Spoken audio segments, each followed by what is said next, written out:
I'll be honest, as someone who owns a business that had to literally stop operating overnight 4 weeks ago, I've had many moments of feeling scared witless, wondering how the present works, let alone how the future works, of not feeling up to the task of leadership, of constantly worrying and feeling responsible for the safety of my team, so 60 people who I manage, wondering how their mental health is, how their physical health is, whether they'll survive this thing financially, and how I can be influential in all of that.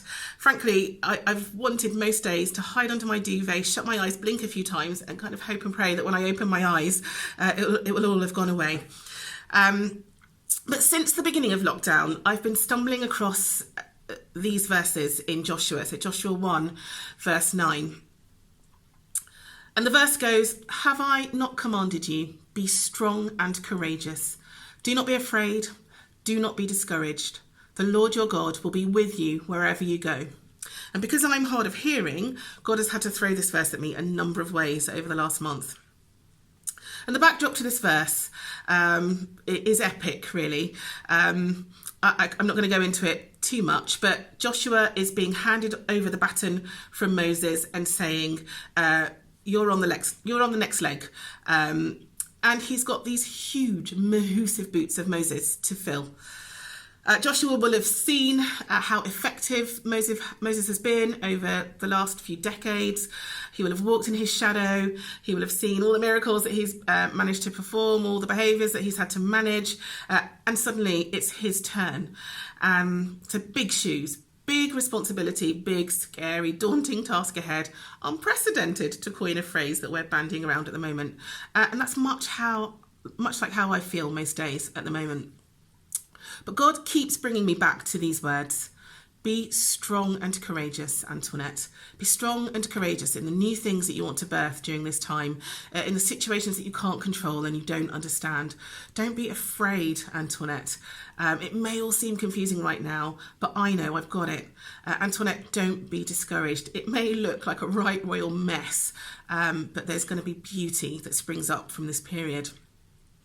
And as I've dug into these words, I was reminded of a talk that I had a few years ago that said that these words from God are much less about us creating our own strength and courage from within. So it's not really about us digging deep and finding strength and finding courage. And it's so much more about clinging on to God, much like when a child is learning to stand and walk and they're clinging on to their parents' thumb or fingers, like locked in. That's what God's asking us to do when he's asking us to be strong and courageous.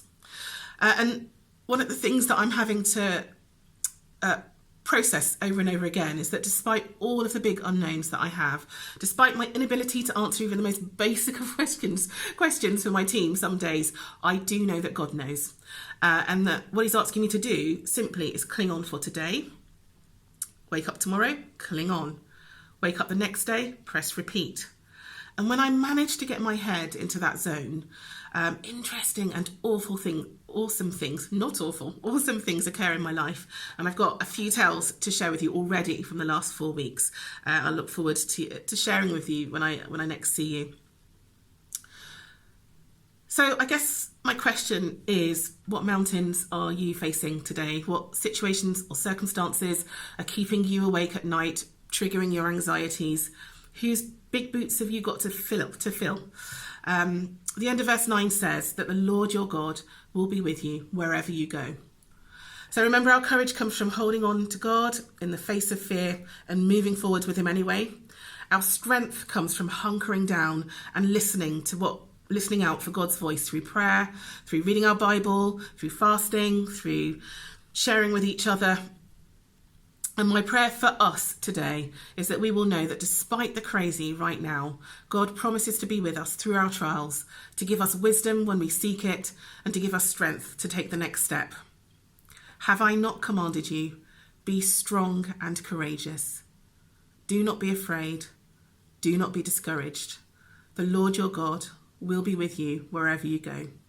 Have a great day. Can't wait to give you a hug at the door to church next time we see each other again.